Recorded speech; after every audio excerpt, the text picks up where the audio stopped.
Dans le souci de ce modèle, la Côte d'Ivoire, CGC donne de nouveaux statuts, une assemblée ordinaire, le du rien dans tout à l'heure. Le séminaire sur la valorisation des matières résiduelles a proposé de formation. Une opportunité de la valorisation des matières était au centre des échanges.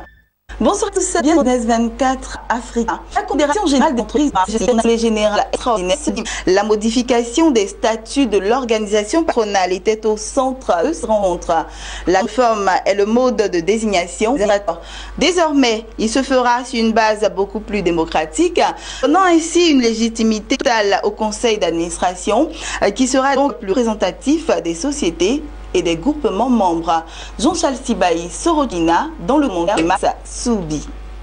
Les membres de l'UGC, la Confédération Générale des Entreprises de Côte d'Ivoire, l'attendaient depuis plus de 30 ans. La modernisation de l'organisation patronale par la réforme des statuts s'est faite ce jeudi au cours d'une assemblée générale extraordinaire mixte au siège de la CGC. La principale réforme porte sur la désignation des membres du conseil d'administration. Désormais, les administrateurs seront désignés sur une base démocratique afin de donner de la légitimité au conseil d'administration. Sur la base des nouveaux statuts que nous avons adoptés, donc l'administration de la CGC sera composée dorénavant à 80% de membres élus donc, par leur groupement, par le collège auquel ils appartiennent. Donc nous aurons un conseil d'administration dont la légitimité sera renforcée, ce qui ne seront pas majoritairement des membres cooptés ou des membres désignés. Le président de la CGC conservera un quota de désignation d'administrateurs représentant au maximum 20%. Ainsi, le président pourra utiliser son quota pour corriger des insuffisances de représentation de certains corps importants de la société, par exemple les jeunes, par exemple les femmes, par exemple les entrepreneurs nationaux. Les entreprises individuelles, il a été apporté une clarification de leur participation aux organes dirigeants de la CGC à travers le système de collèges des entreprises que nous avons créé. Nous avons créé 4 collèges selon la taille économique des entreprises et c'est à l'intérieur de chacun de ces collèges que les membres désigneront et éliront leurs représentants au conseil. Donc aujourd'hui, les entreprises de toute taille, y compris les entreprises de moins d'1 milliard de chiffre d'affaires, aussi bien que les grosses entreprises de plus de 20 milliards, sont assurées à travers le système que nous avons retenu dans ces textes d'avoir des membres issus de leur collège qui siégeraient au sein du conseil. Autre modification des statuts de la Confédération Générale des Entreprises de Côte d'Ivoire, l'augmentation du nombre d'administrateurs qui passe de 25 à 35 membres. Aussi, la fin du mandat de la CGC ne coïncidera plus avec celui des administrateurs, même s'il a été maintenu que celui-ci reste de 3 ans, renouvelable une seule fois. Il est bon de noter que cette modification des statuts de la CGC, c'est à l'unanimité. La Confédération Générale des Entreprises de Côte d'Ivoire pense ainsi s'être modernisée pour relever les défis nouveaux qui se présentent à elle, comme la mission économique qu'elle compte organiser à Conakry en Guinée pour prospecter les opportunités d'affaires de ce pays voisin. Il s'agit là d'une vision du nouveau président de la CGC qui veut une organisation patronale ivoirienne plus agressive sur les marchés aussi bien nationaux que sous-régionaux, une CGC moderne et plus entreprenante. Depuis mercredi, se tient au Sofitel Hôtel Ivoire d'Abidjan un séminaire sur la valorisation des matières résiduelles. Au centre de la rencontre, l'exemple canadien de la gestion des déchets. Pour ce second jour de séminaire, les auditeurs ont été entretenus sur la valorisation des matières résiduelles, principes et opportunités. Et on reste toujours avec Max Soubi. Les participants au séminaire sur la valorisation des matières résiduelles sont unanimes. Les ordures ménagères sont une source importante de bonnes affaires si l'on sait les valoriser. La question était comment le réussir dans un modèle que l'on pourrait implémenter en Côte d'Ivoire. L'expérience canadienne est un cas d'école que la Côte d'Ivoire est appelée à suivre, selon le conférencier François Lafortune, professeur à l'université de Sherbrooke et spécialiste en environnement et développement durable. La collecte, tout part de là. Si il y a une collecte, il y a un tri. C'est sine qua non, ce sont des conditions de succès. On peut pas, quelqu'un qui commence, il prend un sac de déchets, il veut trouver de la valeur là-dedans, c'est difficile. Il faut qu'il y ait une intervention de tri, de séparation des matières. Et par la suite, la valorisation devient plus facile. Donc, ça prend des centres de tri, ça prend un tri qui se fait au départ, ça s'appelle des citoyens qui font ce tri-là. Il peut y avoir des systèmes qui peuvent être mis en place pour des systèmes, ce qu'on appelle par rapport volontaire. Il peut y avoir, par exemple, des écocentres qui peuvent être créés. Et ça, c'est quelque chose d'intéressant quand même. Ça a commencé à exister au Québec depuis quelques années seulement. Et ça prend un bel essor, c'est en train de devenir vraiment un cas de succès. Il y a 200 écocentres comme ça. Les citoyens apportent toutes sortes d'objets qu'ils trient eux-mêmes. Et ça, c'est une condition de succès, très certainement. Saluons l'exemple du Canada en matière de gestion des déchets résiduels. Alphonse Seibi a confirmé que la bonne réglementation du secteur peut créer des emplois. L'un des principes fondamentaux de la gestion des déchets ou de la gestion des matières résiduelles, c'est, si vous voulez, la participation. Un principe de base, c'est la participation ou la participation communautaire, une gestion participative. C'est faire en sorte que tout Ivoirien ou tout individu sache que c'est un élément qui lui permet de se faire des ressources financières. Les opportunités, c'est qu'il y en a plusieurs. Vous pouvez créer des milliers d'emplois dans la gestion des déchets.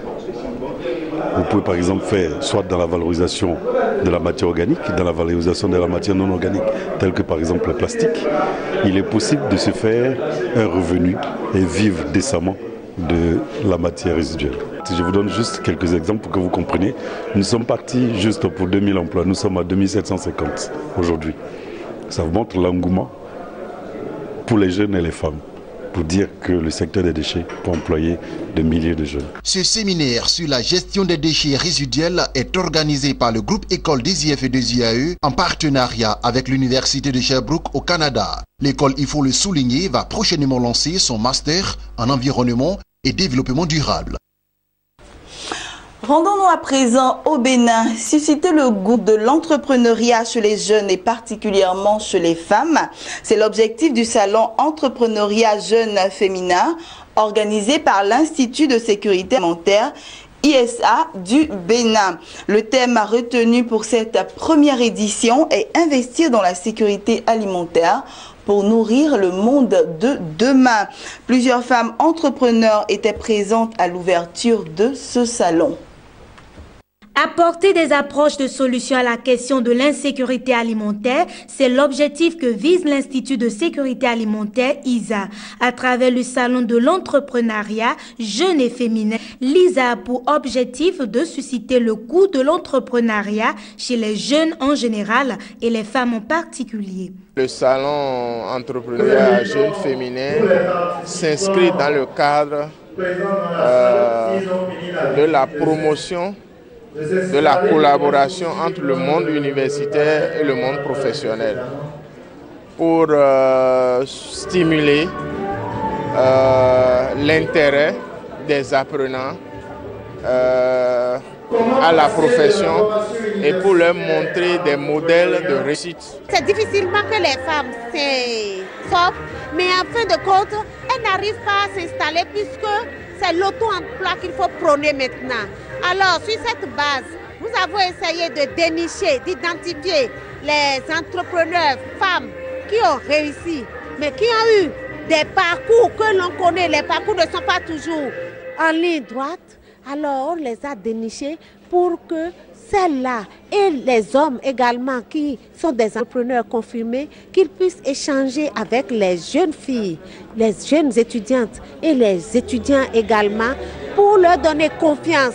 Ce premier salon d'entrepreneuriat jeune et féminin est donc la bienvenue et revêt une importance particulière en contribuant à faire connaître au monde estudiantin les femmes entrepreneurs et les jeunes entrepreneurs, nouvelle génération, comme modèle de réussite dans le monde des affaires d'une part, et à susciter l'intérêt des étudiantes et étudiants sur les filières prioritaires dans le domaine de la sécurité alimentaire et nutritionnelle d'autre part. Déroulée dans l'enceinte de l'amphi Idriss Déby de l'Université d'Abomey-Calavi, la première édition de ce salon porte sur le thème « Investir dans la sécurité alimentaire pour nourrir le monde de demain ». Il s'agit d'un message fort à l'endroit des étudiants et des étudiantes pour s'orienter résolument vers les créneaux porteurs à partir des expériences qui seront partagées au cours de ces 3 jours.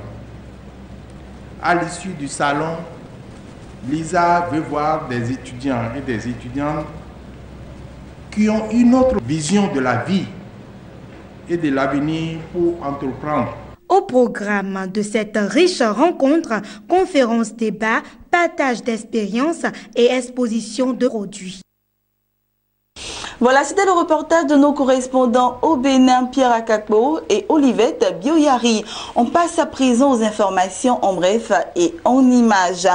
Les 11 banques cotées sur le Nairobi Security Exchange ont connu un premier trimestre difficile. Presque toutes ont enregistré un résultat net par action négatif. Seuls les dépôts de la clientèle en hausse de 11,7% au premier trimestre 2017 ont connu une belle performance comparée à la même période de l'année précédente. On termine avec ceci. La East Africa Brewery investira 15 milliards de shillings, soit 144 millions de dollars, dans l'édification d'une brasserie à Kisumu, au sud-est du Kenya. S'étendant sur 0,5 hectares, l'usine sera dédiée à la fabrication de bières de marque.